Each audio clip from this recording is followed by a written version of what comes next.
fight scene. They're cool. See, well, we've had this discussion. We did this before. I didn't exactly agree with the article where I understood some of the gripes. Mm-hmm. I found, I guess, the justification for the chick fight was it was harkening back to the beginning of the movie where Proxima Midnight essentially ruined Scarlet Witch by herself and pretty much took her off the board again just before that fight, and it was more establishing of Widow and Okoye as, oh, like you messed with the wrong girl and like she's one of ours and we're going to take you out. It would have been so much easier for it to be Bucky or even Cap because they're superior hand-to-hand fighters, but they kind of established that if Scarlet Witch is one of the biggest hitters and she comes in like the cavalry and they're always asking like where was she? It's because they're picking up like the drills and throwing them into each other and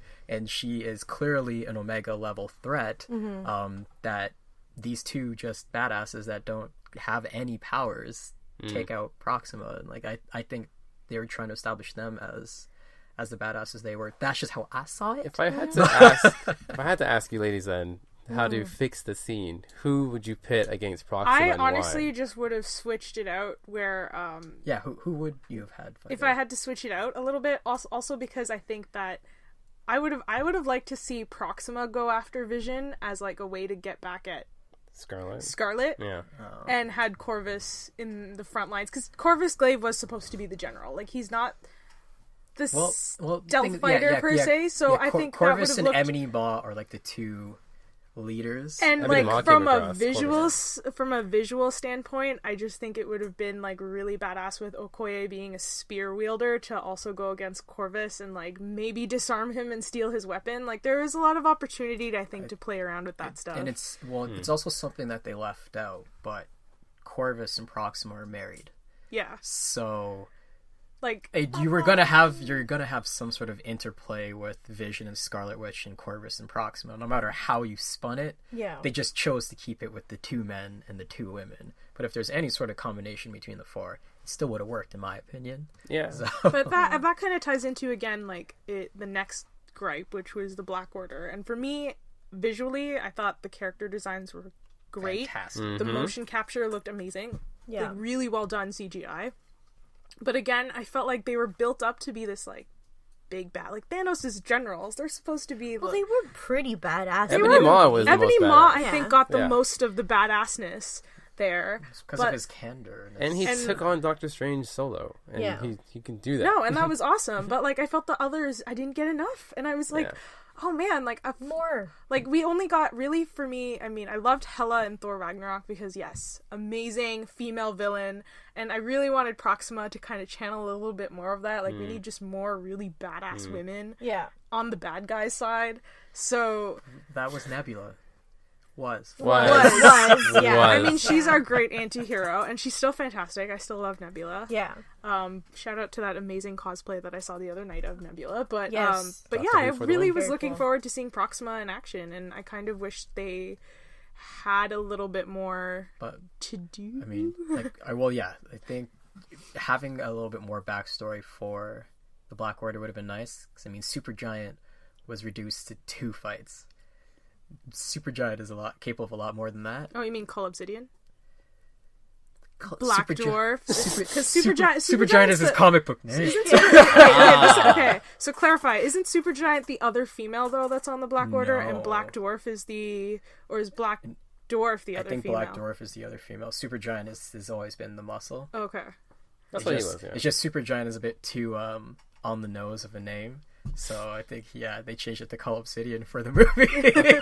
That's pretty funny. But in terms of Corvus being the leader, that didn't come across to me immediately. And because in the movie it looked like Ebony Maw was the leader. Yeah, Ebony Maw was the brains and muscle in his own way. Yeah, you can say muscle. Sure. Yeah, because in the comic, Corvus Glaive ended up committing suicide because he failed. Well, he didn't fail. He tried to usurp Thanos. Okay. That was what. Okay. And lastly, what we do want to talk about is, so the credits go off, and that scene happens with Nick Fury, and of course Agent. Hi, I Met Your Mother. Yes. We can never remember what the character's name is. Maria Hill. There you go. Maria AKA Hill. Colby Smulders. Oh god, Yeah, Colby Smulders. Maria I'm so sorry. Sorry about you and your 4 years of leading S.H.I.E.L.D. in the comics, and I can never remember your name. And we'll still know you as Ted's girlfriend. I'm sorry, Ted's girlfriend. Yes. Yeah. Robin Scherbatsky. And then we got Captain Scherbatsky. Speaking of captains, Carol Danvers, first of all, I thought it was really funny that after Nick Fury dissipated, his pager falls out, and I was like, he still has a pager? That's what I was thinking too. See, but really? okay, like, but what? because we know Captain Marvel's taking place in the 90s, I think the pager was just for the sake that Carol still has the pager. That one, Carol right. still has That a could pager. totally And be it. Carol You're was right. probably in space this entire time. Right. In the same way that the joke of Tony about to call Steve on a flip phone. Yeah. Right. Okay, Which, you're right. which I think would have been funnier if Steve Analogs. had like the giant brick phone. One from Saved by the Bell. Oh my god. And when it vibrates, his whole body Yeah. vibrates. He's like, I'm getting your call, guys. Yeah, I know. I hear you. But I was super psyched after. I was like, finally, you get to see Carol Danvers on the big screen. And We're then, getting there, yeah. yeah, so it's happening. I know. It's there. Yeah, and and you know I'm what? happy with the casting. Kudos so to happy Marvel about for it. keeping that under wraps, like, because they did film both movies back to back. So obviously, Yeah. Brie Larson was on set doing filming and stuff, and nobody was the wiser. So good, Yeah. good Props to you. secrecy. Yeah, and it's I wanted to mention as well, like, her movie though that's coming up, it's not so she could like avenge the Avengers kind of thing. It's going to be one of those movies where it's a little bit of an origin story, because we didn't get oriented with her at all in any of the other movies.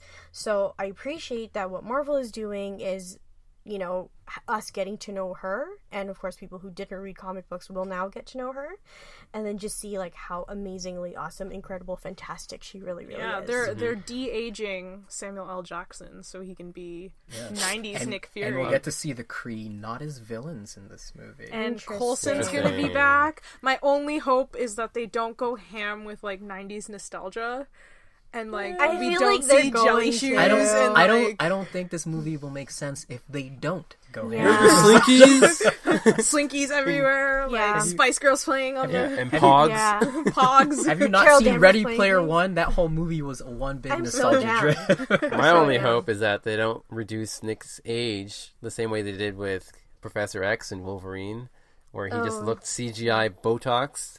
And like the Henry Cavill situation. You know what, I don't going on. that too. I don't actually think they need to really de-age Samuel L. Jackson that much. Because he mean, doesn't like, really age. He doesn't age. True. Like, black don't crack. No. The eye patch And covers the you wrinkle, two- and then Shane and Anthony will know this. I know. Like, I'm 43. Yeah, if you didn't know what our ethnicities was before, now you do. Now you know. Man, I was trying to sound white. Farmer, I was just gonna shit over it. Jeff's gonna kill us, guys. And then anywho, the next thing that we were going to talk about was, do you think that this is definitely going to lead to an all-female Avengers team-up eventually? No? no. You don't Solid think? no from Shane. Let's No. hear why. Definitely no? Although the Ryan Coogler all-female Black Panther spinoff sounds more viable, Oh, so sick. which he says he has no problems doing, than an all-female Avengers squad. I feel like they're gonna do a Young Avengers or Runaways before they would attempt to do an all-female Avengers team. That's or a all. team movie. Yeah. Especially with the news of Ms. Marvel being introduced into the MCU. Yeah. And they're probably going to tease it in Captain Marvel. It makes way more sense to have in the post Avengers 4 universe there being some Young Avengers franchise that continues things. Isn't there already a Runaways TV show? There is, yeah. That's pretty. And I'm only at volume 1 of the comic right The now. TV show Okay. isn't bad, but Yeah. I don't think that they're gonna do a big not with the current roster of women. If they do it, it'll be maybe way down the line. Probably, I agree with Shane. Probably like a young. You need to introduce Young a Avengers. She-Hulk first. Oh, I actually- yes.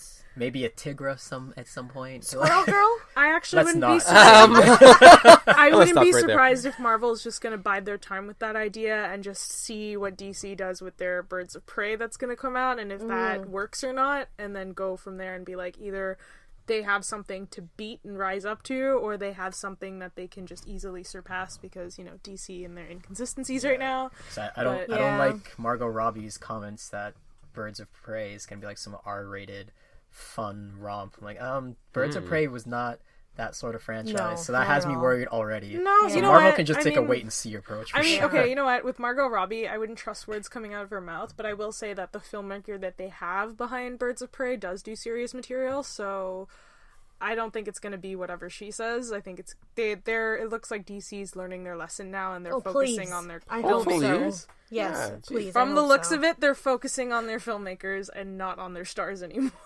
We can't. I guess we can never do a podcast about Marvel without talking about how shitty DC movies are these days. Right? Yeah, and it's not even the actors that are a problem. Sometimes it's not even the directors that are the problem. It's the script. It's the writing. It's the writing. Tone, it's the studio writing. executives who get themselves involved in things that they don't understand. Stop doing that. Yeah. Just to stop. I know, it suits when, like, goodness. you get all these people in the credits and you see them from, like, the comic books that we read, and it's like, but how could Jeff Johns do this to us? Yeah. And no, it's not Jeff Johns, Johns, you know, to be honest. It's Jeff Johns. He's not completely without fault. It's not Jeff Johns insofar as Jeff Johns wasn't the right person for it. Yes, he's not a movie man. He's not a movie man. As much as we love the comic book people to be involved in these things, Kevin with Marvel was not a comic book guy. No, but he knows what he's doing. Yeah, he knew what he was doing because he was a movie guy that trusted the comic book people to know what they were doing in their departments. But he was the movie guy. Well, guys, that's us in closing. I think we've stopped talking about Infinity War now. I think sort of. maybe. It'll come maybe a little maybe bit. when it releases on Blu-ray. We'll do another or at least when discussion. Captain Marvel or Ant-Man comes out, we'll have more material. Yeah. When we watch digest. it again for the 17th time, we will have more to talk about. But thank you for listening, guys. This is Joey from Comics Inc. with the crew. Shane. Anthony. Canya. Bye, guys. Do you want to hear more from Comics Inc? Show us some love. Patreon.com/Comics Inc. See you soon.